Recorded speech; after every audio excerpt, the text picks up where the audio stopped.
boa tarde a todos. No programa de hoje, vamos falar sobre hepatite, quais os tipos, as causas, como evitar e como tratar a doença. E a nossa convidada é a doutora Carla Matos, que é hepatologista. Doutora, boa tarde. Boa tarde. Prazer recebê-la aqui. Prazer meu. Hepatite é um sinônimo de um fígado inflamado? Exatamente. O sufixo lá, o finalzinho da palavra terminado em it, já significa alguma inflamação. E hepato, fígado. Então, hepatite, inflamação do fígado. É exatamente isso. Então, tá bom. Daqui a pouquinho a senhora vai falar mais sobre isso. Vamos também, daqui a pouco, conversar com a Juliana Salinas, que na adolescência adotou um estilo gótico. E quando se casou, enfrentou sérios problemas. Daqui a pouquinho. Eu estou aqui também com a Ana Cláudia. Boa tarde, Ana. Boa tarde, doutora. Boa tarde. E a senhora vê, né, dona Fátima, ela vai poder contar exatamente isso. O que é uma pessoa que vem com uma bagagem já problemática da infância e isso vai se estendendo até a sua vida adulta, né? Mas através da fé, isso pode mudar. Então, fique com a gente até o final, que você vai entender a história. Daqui a pouquinho, então, ela vai estar aqui contando tudo isso para a gente. Nós vamos agora a uma matéria falando tudo sobre hepatite e já voltamos conversando com a doutora Carla.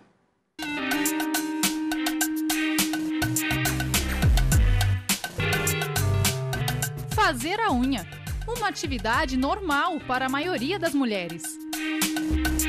Mas o que essa atividade para ficar mais bonita e bem cuidada pode transmitir em silêncio?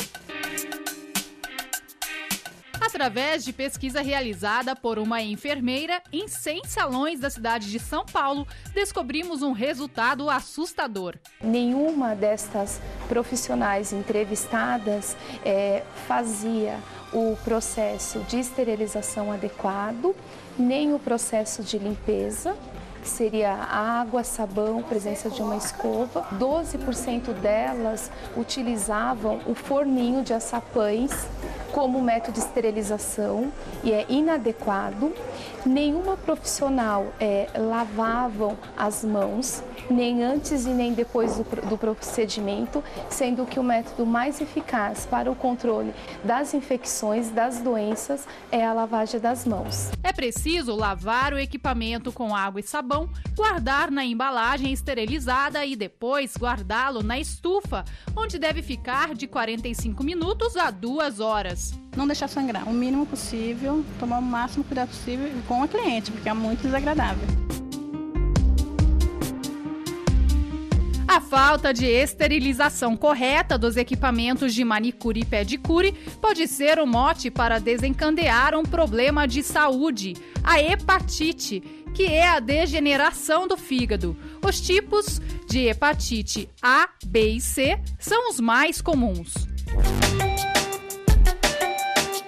Estima-se que no Brasil mais de 3 milhões de pessoas tenham hepatite C e 2 milhões hepatite B. Segundo o Ministério da Saúde, a maior parte dessas pessoas não sabem que tem a doença.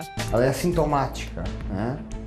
E o perigo está aí, né? Como é uma doença que não tem, você não sente dor, né? Não tem sintomas. É uma doença perigosa nesse aspecto, ela é silenciosa, ela vai atuando silenciosamente dentro do seu fígado. Fabrício fala com propriedade sobre hepatite C. Ele contraiu o vírus, mas só soube disso depois de anos. Descobri em 2004, num exame de rotina, né, num hemograma simples, a médica desconfiou da quantidade de plaquetas e pediu o exame específico de hepatite. E deu positivo.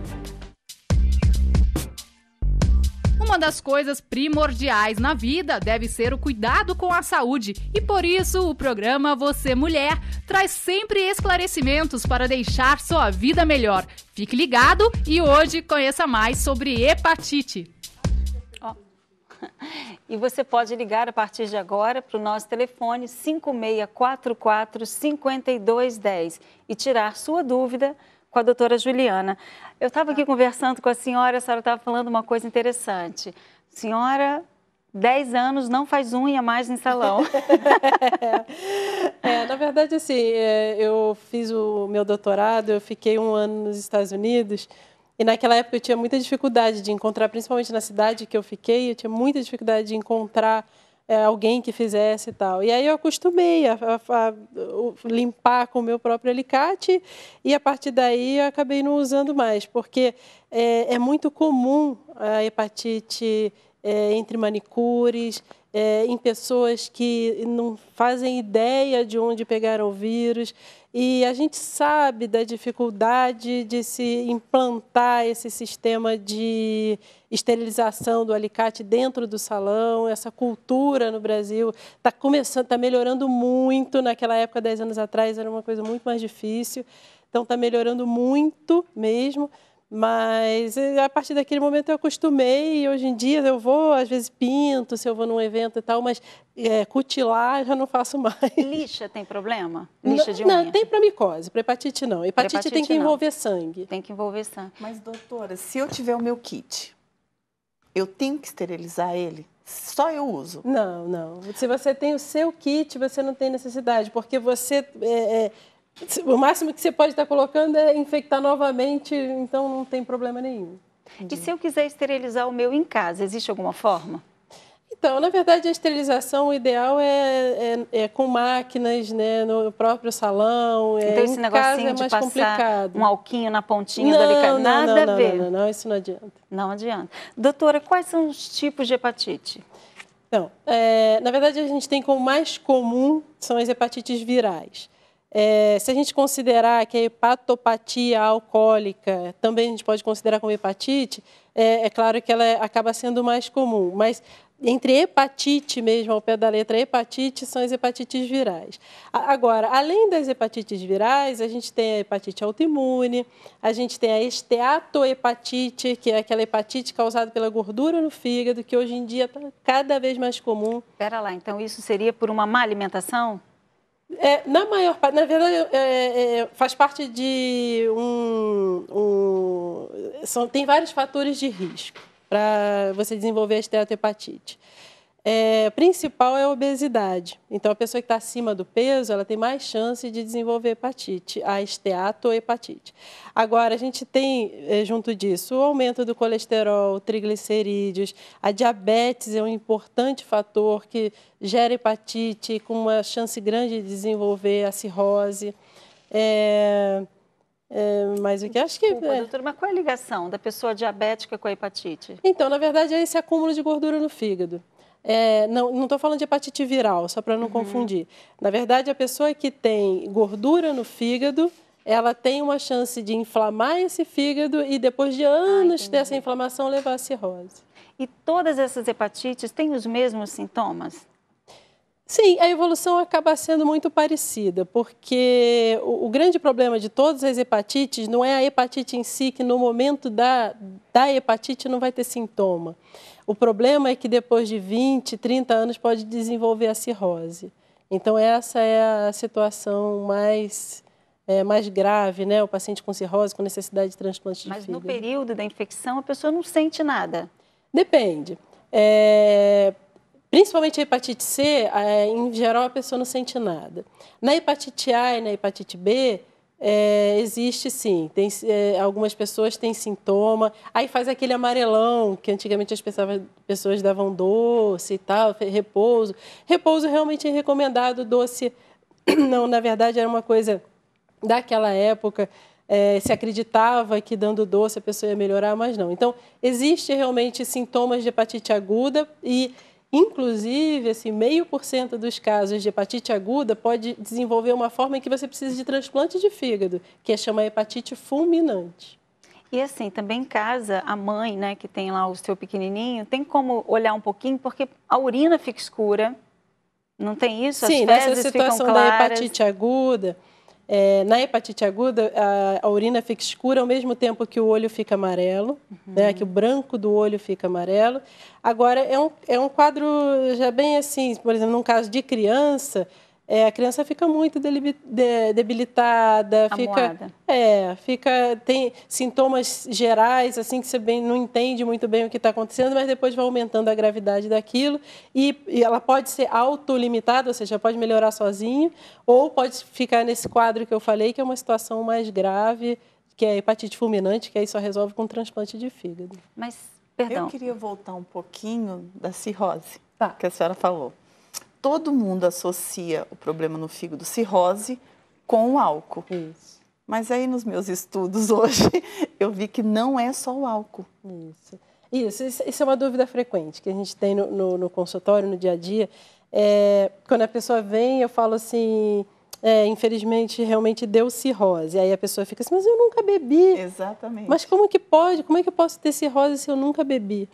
E, na verdade, não precisa, porque a cirrose é a consequência de todas as hepatites. Existe hepatite de doença de depósito, por exemplo, por acúmulo de ferro no fígado, por acúmulo de cobre no fígado, pelo próprio vírus. Enfim, não precisa beber. Não precisa beber. É claro que, se beber, pior. São duas doenças. Se você tem hepatite e bebida alcoólica, você vai piorar, vai ser pior. Vai evoluir mais rápido, será uma doença que ia levar 20, 30 anos para chegar numa cirrose, se você associa a bebida alcoólica, você vai ter em 15, em 10. Então, isso realmente acontece. Mas não é necessário... As pessoas que bebem podem ter cirrose, assim como quem tem hepatite pode ter cirrose e quem tem outras doenças mais raras podem ter cirrose. Doutora, o fígado dói? Tem essa sensação? Essa pergunta é muito boa também, porque isso é outra pergunta. Na verdade, as pessoas acham, a partir do momento que tem o diagnóstico de hepatite, ela já senta no meu consultório e fala assim, eu vim porque eu estou com dor aqui. E não é. E aí eu tento explicar e, na verdade, como a gente tem o intestino, musculatura, tem muita coisa nessa região, então a própria tensão aqui nessa região faz com que a pessoa, né, diga que sinta essa dor. Não tem como ter dor no fígado. O único local no fígado que pode doer é na cápsula do fígado, que vamos dizer mais ou menos uma pele, só para a pessoa entender, não tem nada a ver com pele, mas para a pessoa entender, onde tem terminação nervosa. Mas você só chega na cápsula, por exemplo, numa situação, numa cirurgia, numa situação em que você corte a cápsula. Pela inflamação, você não chega na cápsula, então não dói. Fígado não dói. Doutora, nós temos uma pergunta da Hanna de Florianópolis para a senhora.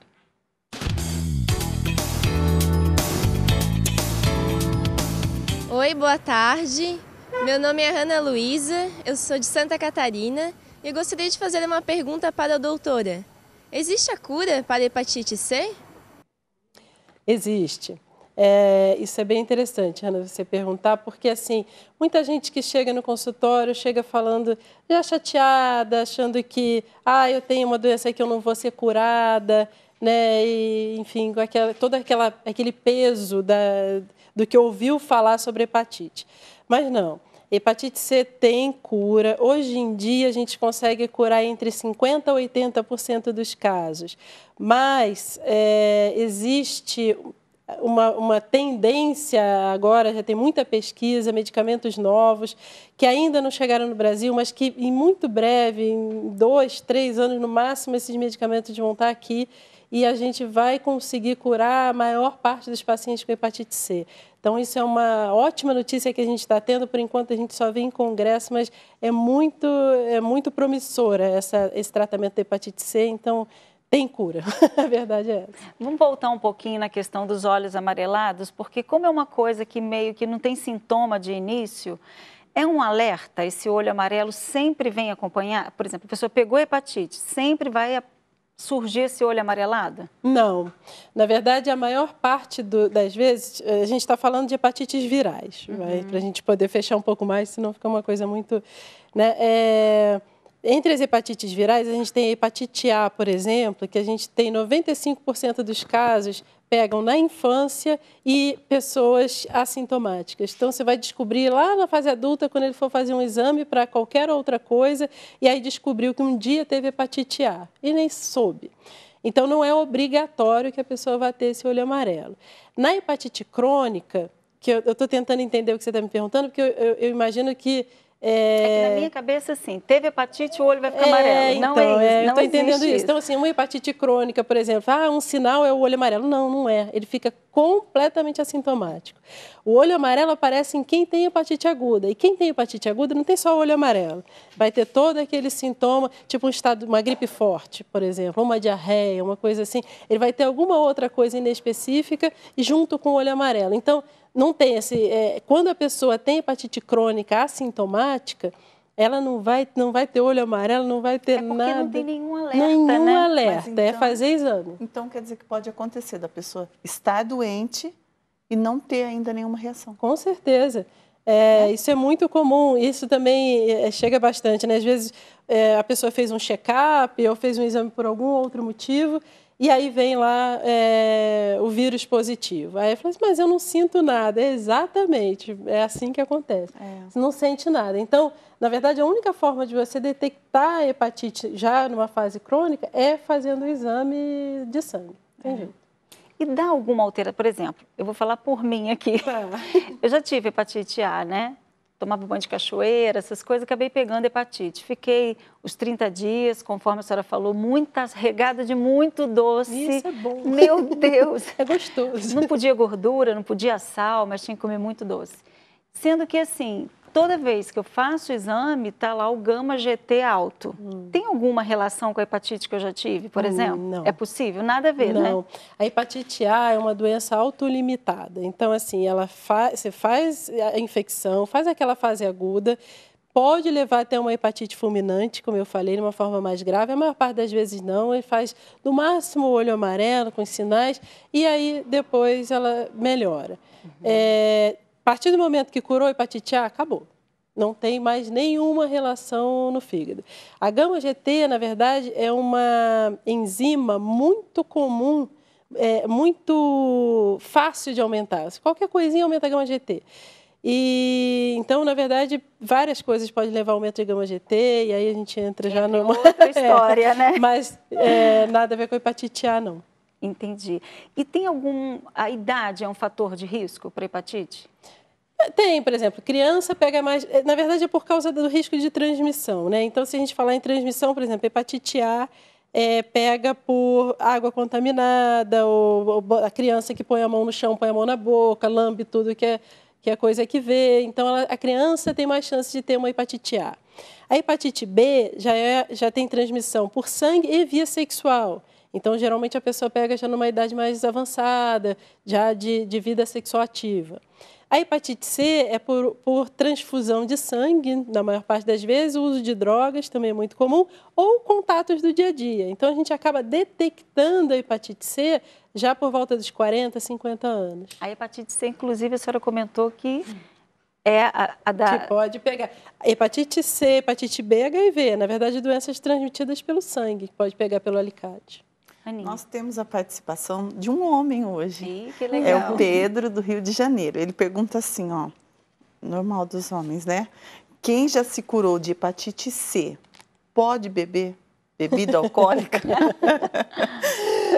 Pedro, isso é outra pergunta mesmo que a gente ouve, inclusive depois do transplante de fígado, né? Na verdade, quem tem uma doença no fígado, já pensa lá, às vezes nunca bebeu, mas ele quer saber se pode voltar a beber. Pode, Então, assim, uma hepatite C curada depende muito em que estágio ela parou. Então, se a pessoa, por exemplo, era um cirrótico, curou da hepatite, vai beber, você tem uma chance de piorar dessa cirrose.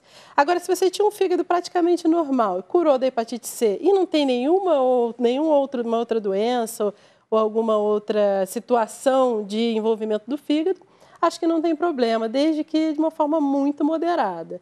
Isso, enfim, em relação à bebida, e também, não sei se a gente vai falar alguma coisa sobre dieta, né? Porque já que entrou em bebida, porque é uma coisa também que me perguntam demais. Se existe alguma coisa que a pessoa não possa comer, e aí eu falo, não, só bebida alcoólica. Né? Então, essa é aquela questão que você me perguntou sobre hepatite A e hepatite aguda em geral. As pessoas que têm doença do fígado, o grande problema é a bebida alcoólica. Claro que numa cirrose avançada, aí cada um vai ter um tipo de doença, um tipo de complicação, e a gente tem que conversar, consultório mesmo. Mas, no geral, a pessoa que não tem sintoma nenhum e tem hepatite não tem dieta. Não tem nenhuma dieta. Fora o gordo, né? A pessoa que está acima do peso e tem gordura no fígado, esse esse vai ter que fazer a dieta, mas para perder peso. Essa é uma dieta relacionada ao fígado, proteger o fígado, ou alguma coisa, um suplemento, alguma coisa vai melhorar o fígado, não existe. Não, porque isso aparece demais. E uma pessoa, doutora, que já teve problema no fígado, ela pode ser doadora? Não, doadora de fígado, já fala de sangue. Transplante de fígado. O doador de fígado, ele vai doar 70% do fígado dele. Então, assim, não é pouca coisa. Então, a gente, não só no fígado, o doador não pode ter doença alguma, nenhuma, porque é uma cirurgia grande, tem um risco cirúrgico e a gente não pode colocar nenhum outro risco. Então, a gente não gosta de colocar nem diabético, a gente gosta de colocar como doador. Ninguém, porque se tem uma doença, ele pode precisar desse fígado mais para frente, qualquer que seja, ou a própria complicação na cirurgia. Então, não pode nem no fígado, nem beber. Ele tem que parar de beber durante alguns meses para a gente considerar ele como doador. Entendi.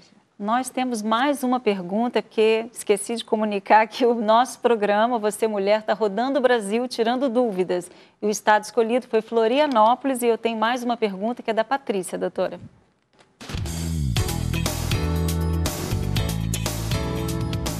Boa tarde, meu nome é Patrícia, sou de Santa Catarina e eu gostaria de fazer uma pergunta para a doutora.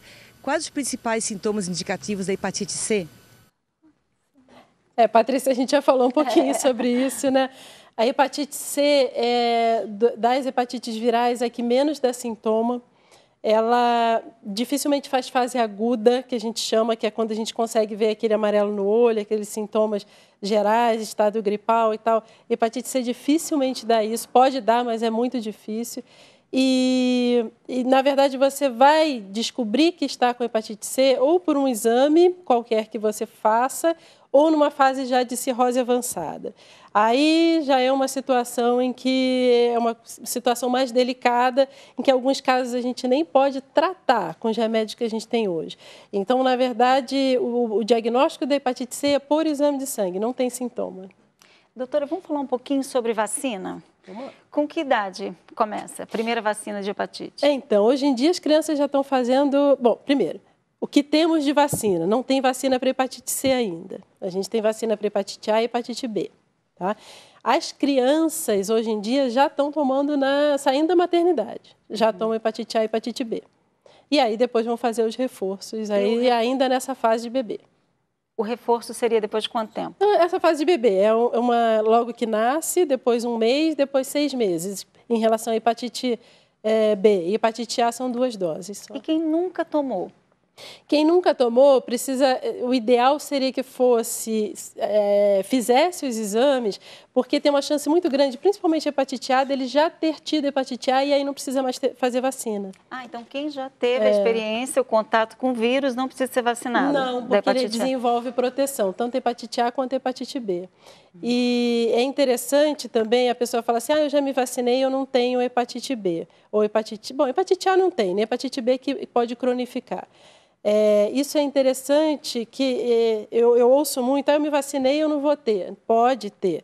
Na verdade, o fato de ter sido vacinada não quer dizer que ela não tem. Ela pode ter pego numa fase antes da vacina, ou pode não ter respondido à vacina. Então, precisa fazer o exame. Então, deixa eu entender, a vacina não é 100% seguro? A vacina é 95% segura. 95%. 5% não faz proteção. Aninha, chegou uma pergunta? Chegaram, doutora. A Marta de Guarulhos ligou aqui para a produção e ela pergunta assim, se é possível transmitir a doença só com contato diariamente? Isso é muito interessante também, porque quem tem hepatite viral, estamos falando de hepatite B e C agora, né? Quem tem essas hepatites, eles se sentem assim, mas e o meu neto, eu vou poder abraçar meu neto? Pode. Na verdade, a chance de transmissão é contato de sangue. O que é contato de sangue? É o sangue contaminado entrando no seu sangue. Se um pingo de sangue cair na minha mão, mesmo contaminado, ele não vai entrar. Ele só vai entrar se a pele estiver aberta. Tá? Então, o contato diário não precisa separar copo, garfo, nada. Eu só peço para separar alicate de unha, gilete e a escova de dente, que em geral é uma só, mas a gente pede para... Aí tem a Maria do Carmo também, que é lá da Zona Norte, do bairro Peri. ela quer saber se a hepatite C faz perder peso. Não, infelizmente não.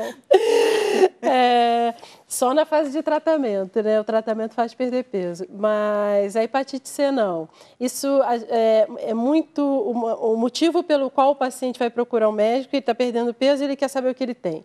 E aí é feito aquele monte de exame e aí a gente acaba encontrando talvez o vírus ou não, mas não é motivo de perda de peso, não. E a Maria Isabel, lá do Ceará, ela quer saber como se trata a hepatite. São só as vacinas, é medicação mesmo. Ela não fala que hepatite, não. Ela né? não cita. Porque assim, existem várias hepatites, né? Mas no geral, eu imagino que ela queira falar de hepatites virais, que são mais comuns, e hepatite B e C. A gente tem hoje 2 tipos de medicação. Para a hepatite B é um pouquinho diferente da hepatite C, mas a gente usa essa combinação de medicações e a gente tem uma boa resposta em relação ao tratamento das hepatites virais hoje em dia. Então, né, dona Fátima, vale a pena mesmo consultar o médico, né? Para tratamento precisa ver com mais detalhes. Tem um histórico, toda que pesquisar, hepatite que situação é. Hepatite B, por exemplo, existe o estado de portador do vírus, existe o estado de doente, existe o estado da pessoa curada. Então, às vezes, quando falo em hepatite B, eu quero ver o exame, porque existem vários, então...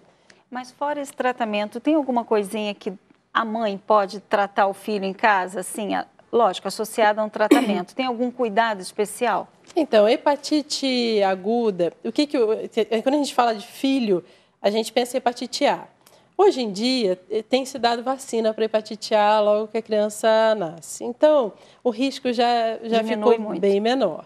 Agora, o que a gente pode cuidar, acho que é o cuidado que a mãe tem diariamente, né? Eu acho que é o cuidado do filho não botar a mão na sujeira, porque ele leva tudo na boca, todas as coisas, cuidado com as coisas que ele está entrando em contato ali no dia a dia, e o que ele põe na mão, ele põe na boca, então... Porque eu me lembro que quando eu tive que ficar deitada mesmo, repouso absoluto. Isso é fato ainda? Já foi? Não Na mais? verdade, assim, a gente pede repouso porque você não tem remédio para hepatite A. E a gente sabe que cura. Na maior parte das vezes, a hepatite A sempre cura, ou evolui para fulminante, ou cura. E a hepatite B, na maior parte das vezes, cura também, essa fase aguda. Então, o que a gente tem que fazer é deixar que o organismo tome conta disso. Como é que é a forma de você deixar o organismo resolver? É você deixar a pessoa quietinha, mas não precisa ficar deitada, parada, né? Fica dentro de casa, procura não fazer nenhum esforço. Se é criança, é mais difícil, né? A criança sai com ela está agitada. Então, aí você tem que deixar mais em casa. Mas deitada, dura na cama, não precisa, não. Doutora, nós estamos chegando ao final. Eu queria que a senhora comentasse qualquer coisa que, de repente, nós não comentamos aqui na nossa conversa. Eu acho que a gente não falou sobre o transplante de fígado, né? Que as pessoas precisam ter essa noção que a principal forma de tratamento da cirrose, que é a consequência de todas as hepatites, é o transplante de o tratamento é o transplante de fígado para cirrose, e tem muita gente na fila precisando de um transplante de fígado, e a gente está tendo uma dificuldade de doação. Pela primeira vez caiu o número de doadores recentemente. Então, acho que se eu pudesse deixar um recado, das pessoas pensarem, né, nessas pessoas que estão aí aguardando um transplante de fígado, com toda essa dificuldade que a gente tem de conseguir doadores para essas pessoas que estão na lista e aguardando por esses órgãos. Então, as famílias têm que ter um pouco de consciência disso, que elas poderiam estar no lugar dessas pessoas. Mas temos aí, então, um apelo, e eu gostaria de que a senhora explicasse um pouquinho. Qualquer pessoa pode doar? Qualquer faixa de idade? Pode.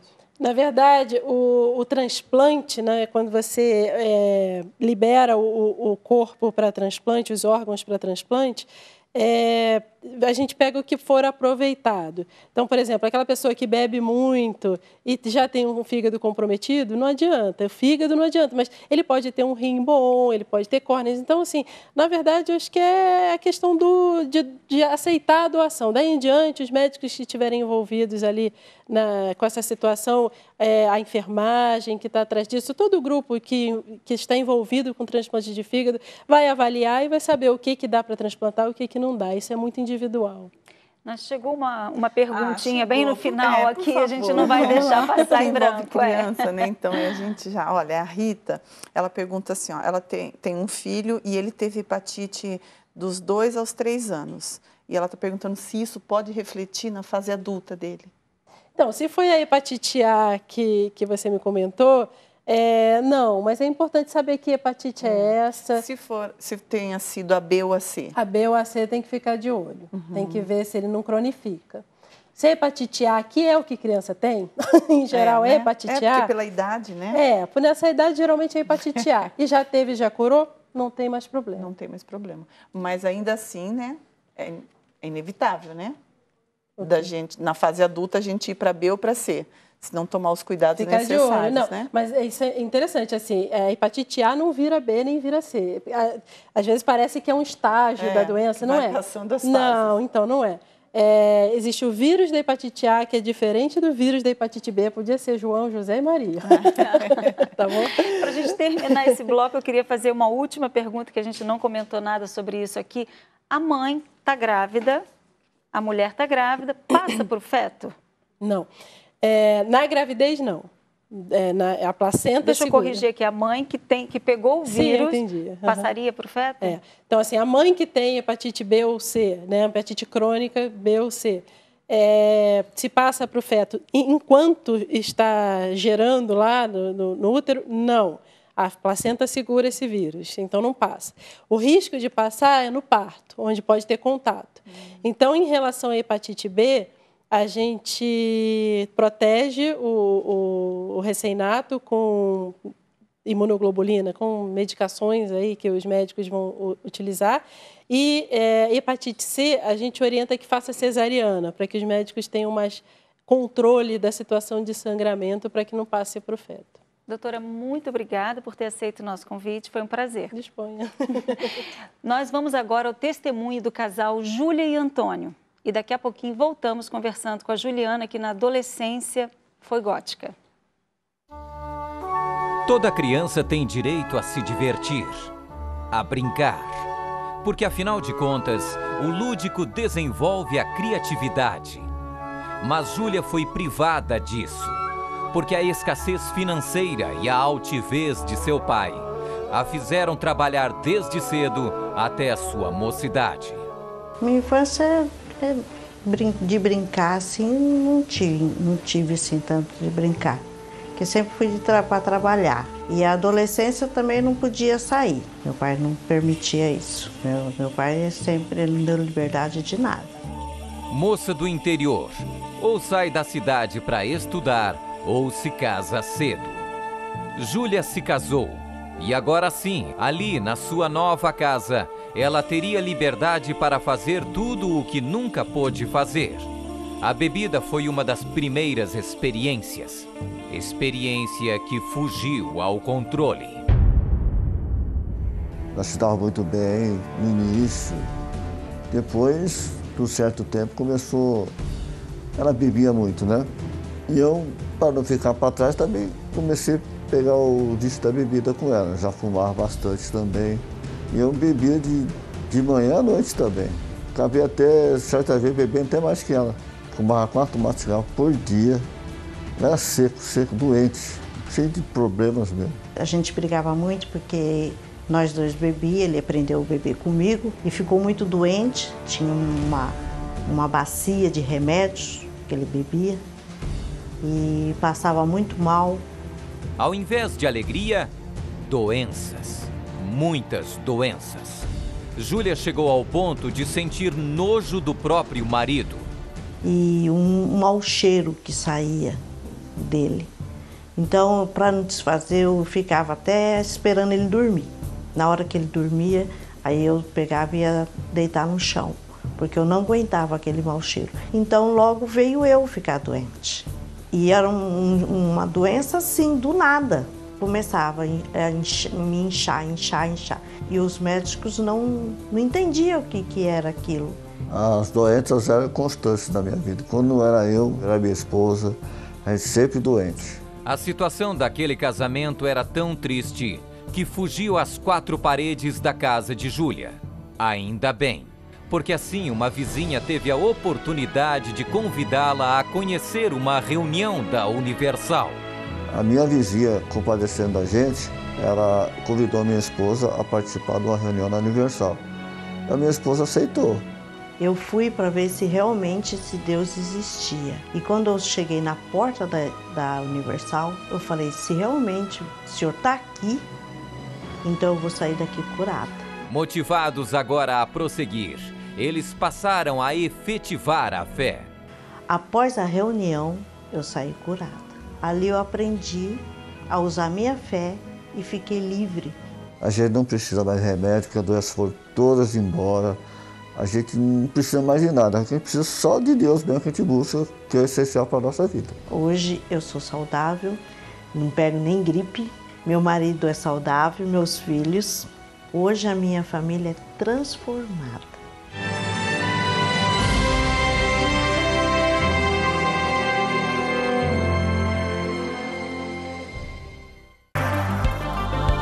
Faça sua pergunta sobre saúde e envie para o nosso Facebook, facebook.com/vocêmulher. Um espaço para você interagir e sugerir temas. Fique ligado e participe.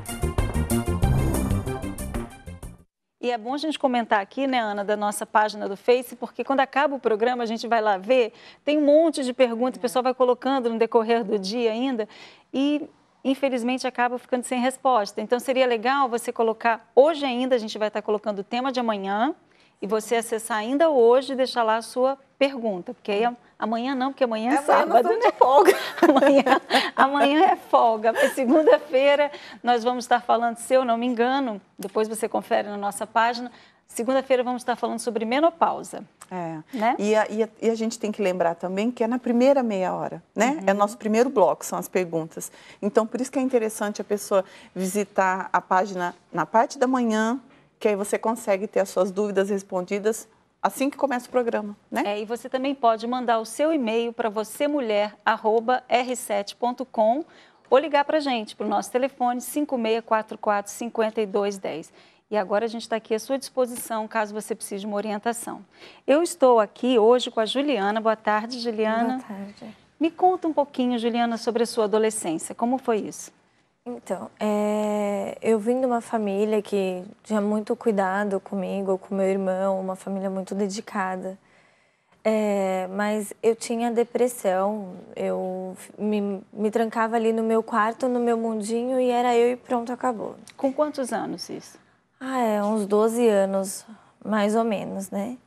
E aí o tempo foi passando, eu comecei a escola, me deu um livro chamado Cristiane F., 13 anos drogada prostituída, e falou que era bom a gente ler, né? E eu comecei a ler esse livro. Só que isso não me trouxe um resultado bom, na verdade, foi totalmente negativo, porque eu comecei a me envolver de uma forma que eu queria ser a Cristiane do livro. Esse livro foi a própria escola que sugeriu? Foi a própria escola que sugeriu. Que todos os alunos, né, da sala pudessem ler. E então eu comecei a me envolver de uma certa forma, que as coisas que a Cristiane fazia, eu comecei a admirar, achar bonito e ler. E aí comecei a ver o filme também, queria ver o filme, fui atrás de ver o filme dela. E nisso eu conheci uma outra personagem, que era a Janis Joplin, e que elas duas tinham uma história bem parecida. Então, ali eu me encaixei. Aí eu comecei a ouvir as músicas da Janis e acabei entrando no mundo do rock e fui para o mundo do metal extremo, que é chamado de black metal, onde as músicas são feitas seitas em muitas músicas, né? E eu comecei a me envolver com as músicas e com magia negra. Comecei a ler a Bíblia Satânica. Mas espera lá, então vamos lá. Por etapa, porque eu não conheço esse mundo metal, o quê?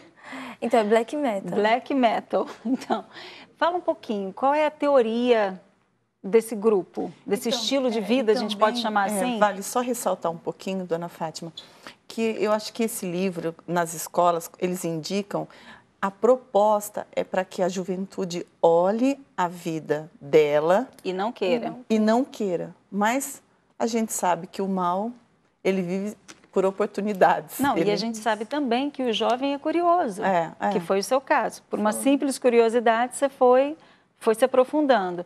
Isso. Então, fala um pouquinho, que é um estilo de vida isso, seria?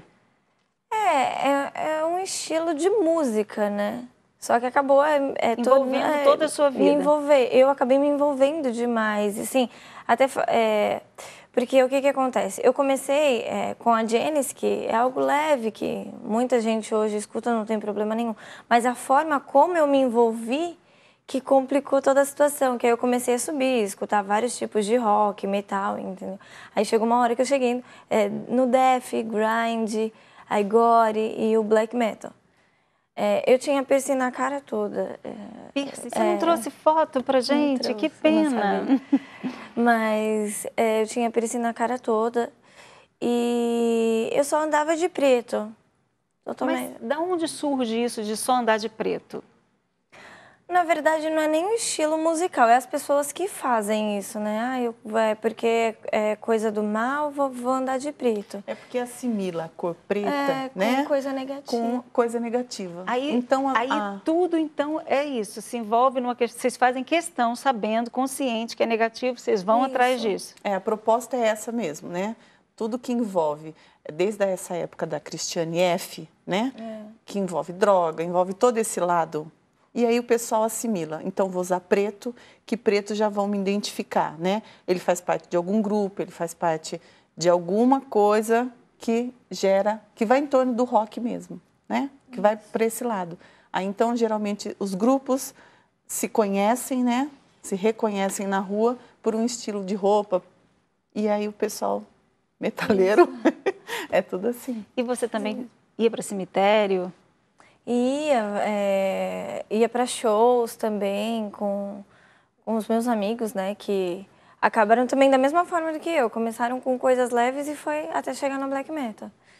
Eu cheguei uma época que eu cantava black metal, né, e não é bonito. É uma mulher cantando assim, a voz é totalmente grosseira, é totalmente diferente, assim. E você com essa vozinha toda mansinha e delicada, né? É para ver como o que a pessoa está bebendo, né? Muda totalmente a pessoa mesmo. Porque hoje a gente olha para ela e não consegue imaginar, né?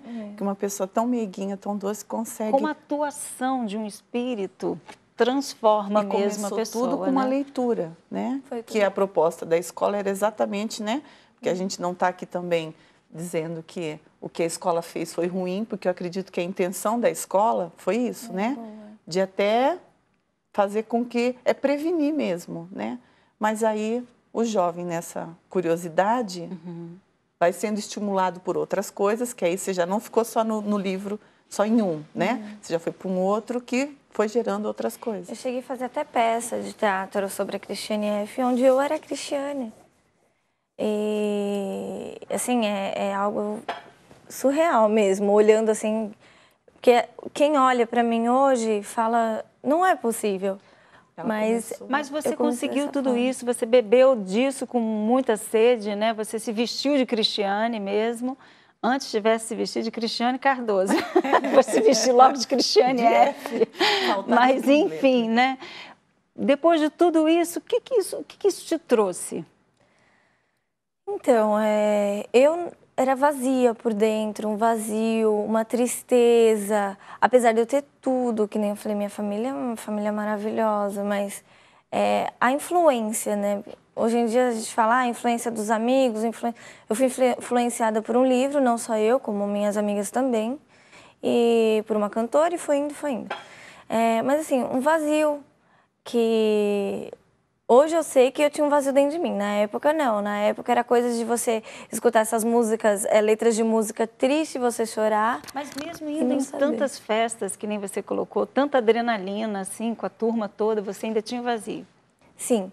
Era legal, era divertido na época, não vou falar que não, porque ninguém vai fazer uma coisa que não é divertida, você né? fazia porque na época você achava que era bom. Achava que era bom. Mas dentro de mim só eu sabia como eu era. Quando eu chegava em casa, de madrugada, de noite, e deitava na minha cama e era eu e eu, né? Um vazio completamente que hoje eu não tenho mais, né? E hoje eu sei bem essa diferença justamente porque hoje eu não sou mais vazia. Se hoje eu fosse vazia, eu não ia ver a diferença, porque na época eu não entendia, né? Eu tinha vontade de me matar, já tentei suicídio, e não só eu, minhas amigas também, a gente queria fazer como era nos livros, sabe? Como era a vida desses personagens. Eu tô falando de 2 personagens, mas as minhas amigas eram influenciadas por outros, né? Então, assim, hoje é completamente diferente, mas na época não essa era a minha realidade. E você vê, né, Ana, como tudo que a gente assiste ou lê é uma fonte, né? Que derrama uma água. Não sei se limpa ou suja, depende da sua escolha, né? Mas a pessoa tem que ter essa consciência. Não adianta ela pensar que vai estar assistindo uma coisa ruim e recebendo uma coisa boa. Não existe isso, né? E um fato que a gente percebe, ela relatando, eram personagens. Então, ali foi escrita uma história que a pessoa, influenciada pela imaginação dela ou, de repente, por uma outra pessoa, escreveu. E aí alguém começa a querer viver aquilo que é surreal. Então, é diferente de hoje. Ela está apresentando um testemunho dela, né? É uma pessoa que viveu e hoje mudou a sua história. Mas ali ela está bebendo de uma coisa que alguém criou, alguém imaginou. E aí você vai começando a viver aquilo. E que só passa também o lado bom da coisa, porque, não sei, nunca li esse livro, mas ninguém fala, por exemplo, a pessoa que escreveu, eu estou escrevendo isso, mas eu mesmo sou angustiada, tenho depressão, meu final de vida foi sozinho, ninguém coloca isso. Se coloca, são assim, sempre com aquele final feliz. Exatamente. E a gente sabe que não existe final feliz se não houver uma renúncia, se não houver da minha parte a mudança para que aquilo aconteça, né? E geralmente nos livros, eu já li o livro da Christiane F., e a gente sabe que relatam alguns acontecimentos dela, mas a gente, hoje, depois com o entendimento, com a mente aberta, né? Hoje a gente vê que tem coisas ali que são surreal, né? Então, o perigo realmente da pessoa estar lendo uma coisa que ela nem conhece, que ela nem sabe. E aí ela começa a viver influenciada por uma outra pessoa também que, de repente, tem mais problema que ela, né? Exatamente. Nós vamos continuar com você, Juliana, mas eu tenho uma ligação, Ana, da nossa amiga daqui de São Paulo. Boa tarde, Fátima. Boa tarde, Ana. Eu vou contar um pouquinho do que eu estou passando no momento, um sofrimento. Eu sou uma amiga que mora aqui em São Paulo. Tive um relacionamento há 6 anos, onde sempre vivemos muito bem. Há 1 mês e poucos dias, estava num mês assim maravilhoso, porque eu faço faculdade, ele também, e ele se formou, a dele foi de 2 anos, que é tecnólogo, a minha ainda tem mais 1 ano, e a gente estava num momento super especial, assim, devido ter conseguido, porque não é fácil pagar carro, isso, aquilo, a gente está ali lutando, fazendo nossa faculdade, e estava num momento muito bom, assim. 1 semana foi a formatura dele, nós estávamos ótimos, assim, não dá nem para acreditar. E 1 semana depois, assim, dessa formatura, ele me ligou, ele simplesmente me mandou uma mensagem, eu desci no meu condomínio, falando que não daria mais certo, mas assim, não olhava nos meus olhos e de cabeça baixa, foi o que eu não entendi, e assim que eu fico me perguntando dos porquês, né? Por quê? Não dá mais certo, não dá mais certo, não dá mais certo. E assim, foi uma coisa muito estranha mesmo, assim, que nem as famílias dele, assim, minha sogra, minha cunhada entenderam aqui em casa, então nem se fala meus pais. E assim, eu tô de mãos atadas, assim, porque eu não sei como reagir a isso, né? Tem hora que me bate um desespero, eu só sei chorar. Eu trabalho em escola, sou professora, então tem momentos ali que eu tô com as minhas crianças, mas a minha cabeça tá a 1000 na faculdade, porque se viesse um relacionamento com briga, mas não, a gente viveu muito bem. E eu não sei o porquê. Então, Ana e Fátima, Eu gostaria que vocês me orientassem, porque eu amo muito e eu quero ser muito feliz com o meu noivo. Amiga, olha só. Você mesmo já detectou, né, que é um problema anormal, né? Que vocês viviam muito bem e de um dia para o outro virou a cabeça dele. Você já parou para pensar que isso pode ser um problema, um mal feito para que vocês dois mesmos se separassem? Eu estou falando de feitiçaria mesmo. E isso é espiritual, porque você vê, o mal ele não escolhe classe social, ele não escolhe pessoas. Ele não, pessoas que eu digo no sentido, ele não escolhe, eu quero hoje fazer com essa mulher ou com esse homem, não. As oportunidades estão abertas para uma pessoa sem Deus, ele tem como atuar.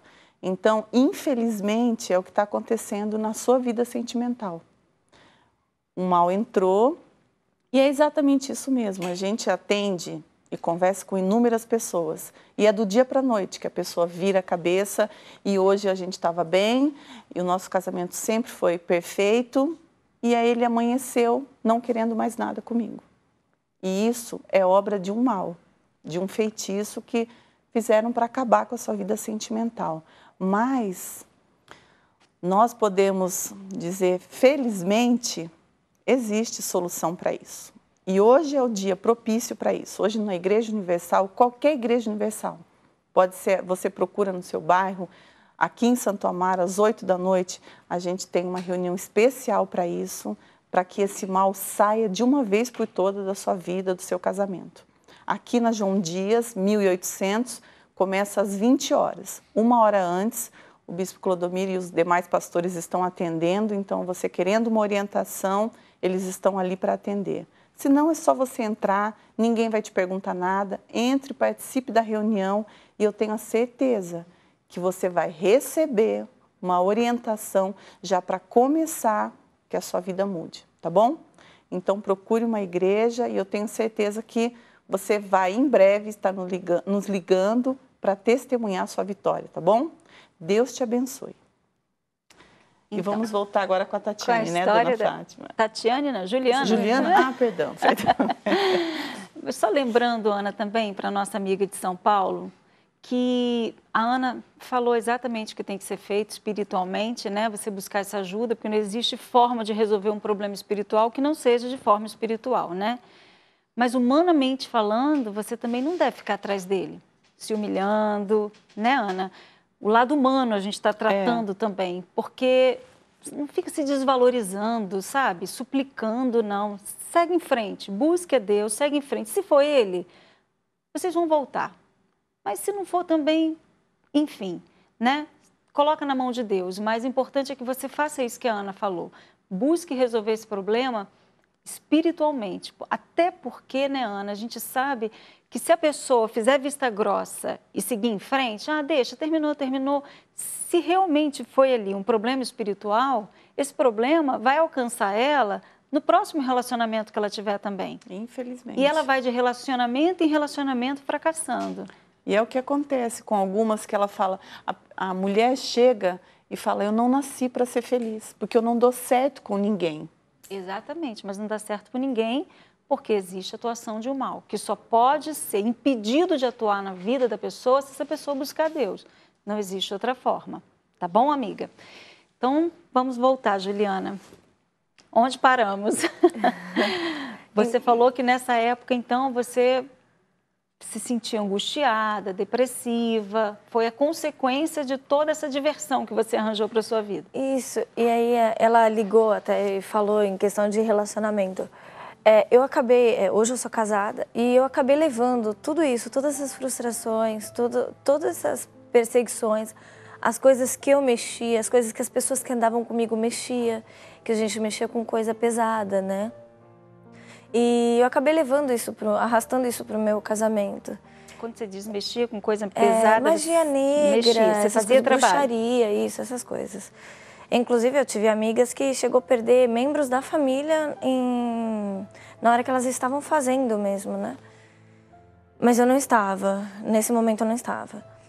E assim, como resolver o problema que nem a senhora falou, através da parte espiritual, né? Se é um problema espiritual, vamos resolver espiritualmente falando. E foi assim que aconteceu. Eu levei o problema para o meu casamento, eu tive muito problema com meu esposo, a gente se agredia fisicamente, verbalmente. Longe, a gente se amava, perto a gente se odiava. Era bem assim. E a gente acabou decidindo o que vamos fazer. Vamos lutar? Ele foi, vamos lutar, mas ele não ia. E eu falei, não, eu vou lutar. Eu vou lutar pelo meu casamento, eu vou lutar pela minha vida, porque eu tenho valor. Antes dele sou eu. Eu não podia colocar ele em primeiro lugar. Quando eu passei a ver que eu não me amava e eu comecei a me amar mais, ele começou a ver isso em mim. E lutando, espiritualmente falando, fui lutando, né? Fui às sextas-feiras, né? Eu frequentava a sexta-feira. E a minha vida começou a mudar. Ele começou a ver em mim algo que ele não era. E eu não precisei forçar e falar, amor, ó, você tá vendo? Eu tô indo lá, eu tô lutando pela gente. Não, vamos comigo? Não, não fiquei forçando nada. Eu não ficava, aí vamos ficar junto. Aí eu tinha, não.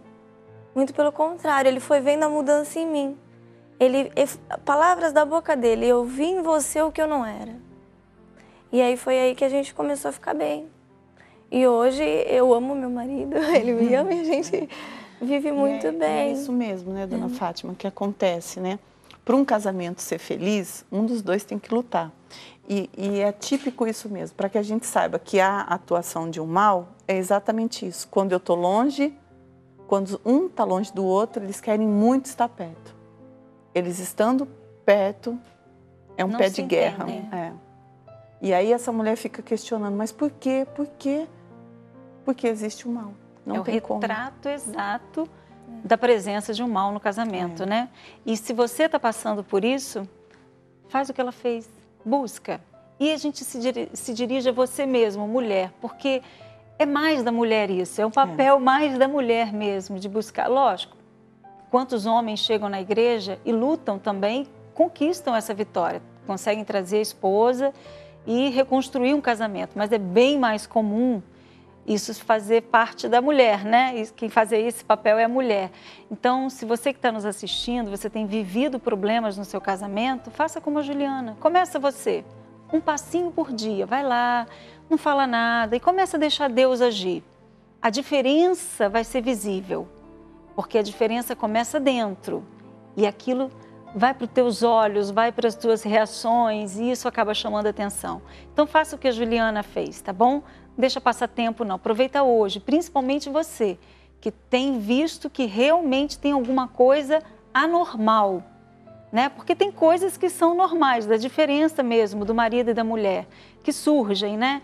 Mas tem situações que são anormais, né? Teu marido te amava, era o melhor homem do mundo para você, da noite para o dia, virou a cara, não quer mais saber de você.